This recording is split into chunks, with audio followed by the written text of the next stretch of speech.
Emma yawned as wide as a hippo yawns and stretched her arms and legs as the sun beamed in through her bedroom window, catching her peachy face. Her eyelids batted open and she looked around her bedroom. Her bedroom. "My bedroom! I'm home!" Emma shouted. She kicked the covers off, jumped up and out from her four-poster bed and rushed over to a large window overlooking her lawn. She was home, in her castle back on Earth. How could this be? All the trees were there, as was the drawbridge, the moat, and, best of all, not a dragon in sight. She rubbed her eyes again and again until they became red, and yet it was all still there, minus the dragons. Fab! She skipped and leapt over to her bathroom like a ballerina, turned the tap and splashed cold water onto her face multiple times, until her face and blonde hair were drenched. She was dripping. She looked in the mirror, her bathroom with the golden taps, the huge jacuzzi. Unbelievable! She was still there. Yes!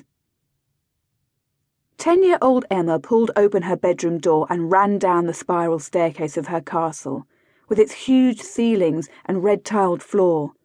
She pulled on a rope and the drawbridge lowered. She crossed the drawbridge in a flash and went outside to meet a bright sunny day, a clear blue sky, and still no dragons. Wonderful. "I'm so happy!" Emma's smile could not get any bigger as she went over to the mango tree, the one that she was sure had been burnt down by Jellybean the Dragon, and picked a few mangoes. Then she went over to a candy floss tree and plucked some candy floss, which she tucked into straight away. The pink, fluffy candy floss was super sweet. Yum! With her mangoes in hand, she skipped back over the drawbridge and into her castle, then headed for her kitchen. She tossed the mangoes into her juicer and switched it on, watching as the fresh juice poured out into a glass.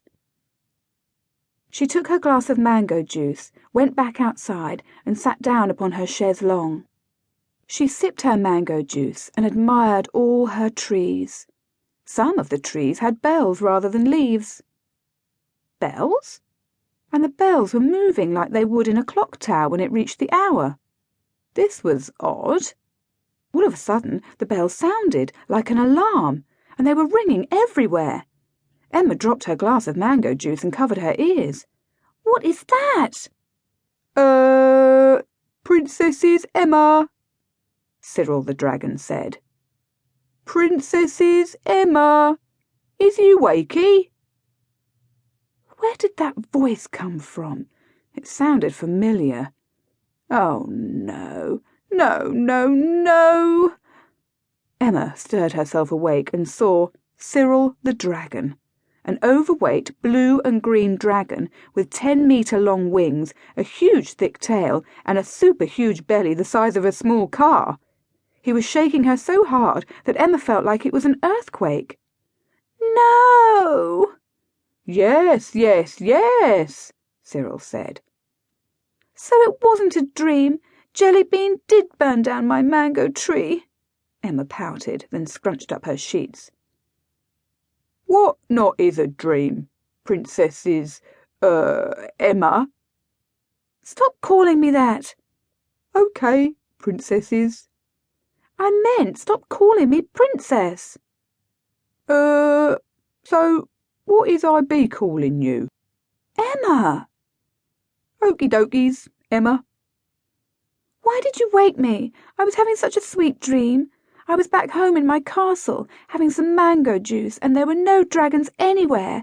It was fab." "It's sounding like, nightmare." Emma rolled her eyes at Cyril. "What do you want?"